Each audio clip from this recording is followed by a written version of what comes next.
El Cangrejo acaba de confirmar en una entrevista con USA Today que sin ocupar un cargo oficial recibe informes clasificados de inteligencia de Cuba y los comenta después con su abuelo Raúl Castro. También se refirió a Díaz-Canel como Miguelito y el presidente cubano no ha respondido públicamente a esa humillación. Esto no salió de un rumor en La Habana ni de una especulación del exilio. Lo dijo el propio Raúl Guillermo Rodríguez Castro, con su nombre y su cara, sentado en la oficina que fue de su abuelo. En la misma entrevista habló de la pobreza de los cubanos mientras llevaba un reloj Rolex, tenis Hermès y ropa de lujo. La conversación provocó una reacción que el régimen llevaba años evitando, una pelea pública dentro del oficialismo. La madre de la jefa de comunicación de Díaz-Canel atacó al nieto de Raúl Castro, Israel Rojas, del dúo Buena Fe, y durante mucho tiempo una de las voces culturales más cercanas al poder pidió disculpas por haber sido ingenuo. Otras figuras cuestionaron con qué legitimidad el Cangrejo habla y negocia en nombre de Cuba. Después, el Partido Comunista salió a respaldarlo. Hay que mirar esa secuencia completa. No solo revela una lucha dentro de la cúpula, también permite ver dónde está el poder real y qué puede ocurrir cuando Raúl Castro ya no puede intervenir para ordenar a los suyos. El 6 de julio de 2026, USA Today publicó una entrevista realizada por 5 reporteros durante 2 encuentros y varias horas de conversación. Hablaron con Raúl Guillermo Rodríguez Castro en la antigua oficina de Raúl Castro y en un restaurante del casco histórico de La Habana, con los apagones como parte del escenario. Era la primera entrevista del Cangrejo con un medio estadounidense y dijo mucho más de lo que probablemente convenía a la cúpula. Una de sus frases fue: "Me duele mucho que las personas no puedan vivir como yo". Raúl Guillermo Rodríguez Castro is the grandson of former Cuban President Raúl Castro. He's also the great-nephew to the late Cuban leader Fidel Castro.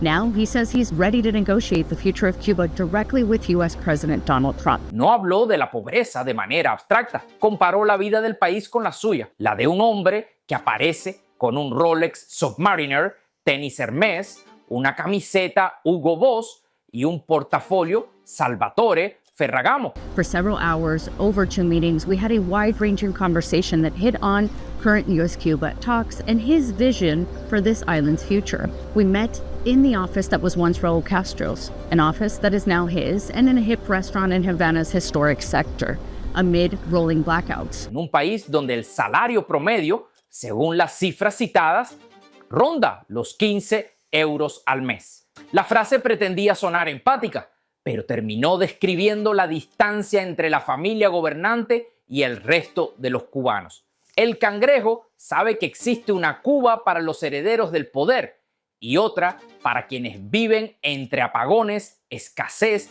y salarios insuficientes. La revelación más delicada llegó cuando explicó su rutina. Dijo que cada mañana a las 5 recibe una carpeta con informes clasificados del Ministerio del Interior y de las Fuerzas Armadas Revolucionarias. Los lee y alrededor del mediodía se reúne con Raúl Castro para discutirlos. Rodríguez Castro, de 42 años, alias El Cangrejo, afirma que aunque no se considera un político, está dispuesto a hacerlo si la revolución se lo pide. El mismo perro con diferente collar. Esa es la oferta que está haciendo el régimen a Estados Unidos. Para el profesor universitario Sebastián Arcos, el hecho de que el nieto mayor de Raúl Castro oficialice su rol de interlocutor entre el régimen cubano y la administración Trump es un mensaje claro. Hasta hoy, Raúl Guillermo era la vía de comunicación. Pensemos en lo que implica. Raúl Guillermo Rodríguez Castro no es ministro, no dirige una institución del Estado y no aparece como autoridad en el organigrama oficial. Sin embargo, según sus propias palabras, tiene acceso cotidiano a información altamente sensible y la analiza con el antiguo gobernante del país. Rodríguez Castro told me he speaks with the authority of his powerful grandfather. Everything we've learned up to this point has been from the perspective of the U.S. Now, we got to hear from him. This is the first time he's ever spoken to a U.S. news outlet. La entrevista nos demuestra por sí sola que lea esos informes antes que Díaz-Canel. Sí demuestra algo igual de incómodo. Existe un circuito de información y decisión alrededor de Raúl Castro al que su nieto accede sin necesitar un cargo público. Esa realidad contradice la ficción de que todo el poder pasa por la presidencia de la República. El tercer golpe fue el lenguaje. A lo largo de la entrevista, el Cangrejo llamó Miguelito a Miguel Díaz-Canel. No fue una expresión privada captada por accidente, sino el diminutivo que eligió frente a periodistas del diario de mayor circulación de Estados Unidos. En un sistema obsesionado con las jerarquías, ese detalle comunica subordinación y falta de respeto. Díaz-Canel quedó atrapado. Si respondía, convertía el choque en una crisis abierta con la familia Castro. Si callaba, aceptaba ante todos el lugar secundario que el nieto de Raúl le estaba asignando. Hasta ahora ha predominado el silencio. Si todavía no están suscritos, este es el momento de activar la campanita.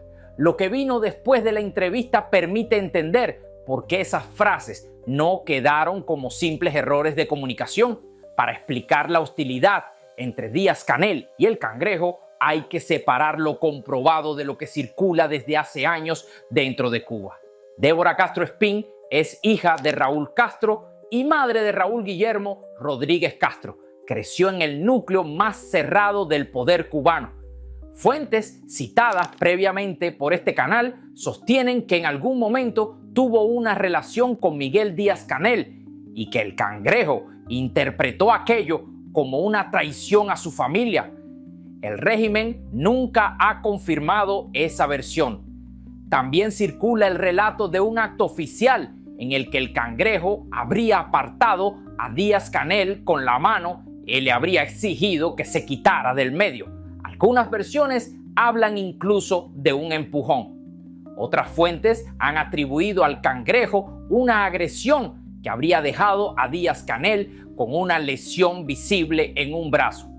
No tengo una prueba forense que permita presentar esa agresión como un hecho. Lo importante es explicar que esas historias forman parte del contexto con el que muchas personas dentro de Cuba interpretaron la entrevista. La tensión no nació el 6 de julio. Ese día se hizo imposible disimularla. Díaz-Canel leyó que un hombre sin cargo oficial accede a informes clasificados, se presenta como posible negociador con Donald Trump y lo llama Miguelito ante un gran medio estadounidense. El problema no era solo el apodo.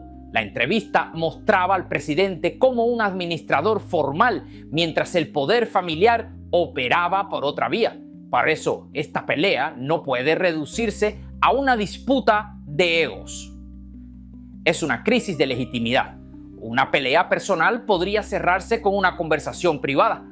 La exposición pública de que las instituciones no controlan las decisiones esenciales daña la estructura que sostiene al régimen. El 8 de julio, María del Carmen Hernández Carús publicó en Facebook un texto que sacudió los círculos del poder. Es la madre de Leticia Martínez Hernández, jefa de comunicación del Palacio de la Revolución, y una de las figuras más cercanas a Díaz-Canel. Hernández Carús preguntó: ¿por qué alguien entrevista a Raúl Guillermo sobre el tema Cuba? ¿Por qué este joven se deja entrevistar y asume un rol que no le corresponde? Después fue más lejos. Alguien pudiera bajar de la nube a este muchacho. Alguien pudiera mandarlo a callar. Alguien pudiera decirle que esa no es labor de un guardaespaldas. Y cerró con una frase especialmente dura. Alguien pudiera decirle que las balas para esas negociaciones no se compran en un mercado agropecuario. Esto fue lo que escribió la madre de Leticia Martínez. Alguien pudiera